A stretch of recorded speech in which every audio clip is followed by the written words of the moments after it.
Hey everyone, welcome back to the tutorial lab. If you've been hit with that frustrating failed to publish error on Facebook Marketplace, don't worry, I've got you covered. In this video, I'll walk you through 5 quick steps to fix it and get your listings live. Let's jump right in. Step 1. Clear cache and data. Sometimes the problem is just a cluttered app. Go to your device's settings, find the Facebook app, and clear the cache and data. Heads up, you might need to log back in after doing this, so make sure you know your password. Step 2. Update the app. Outdated apps can cause all kinds of glitches. Head over to the Play Store or App Store and check if there's an update for Facebook.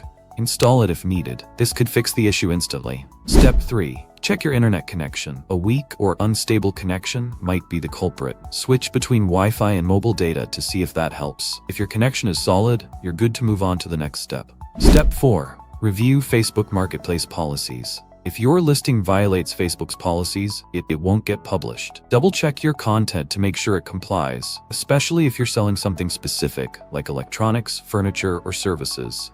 Step 5. Reinstall the app. If all else fails, delete the Facebook app and reinstall it. This can clear up any lingering bugs or corrupted files causing the error.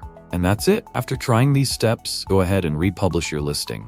You should be back in business. If this video helped you, don't forget to hit the like button and subscribe to the Tutorial Lab for more marketplace tips and tech fixes. Got questions or another marketplace issue? Let me know in the comments.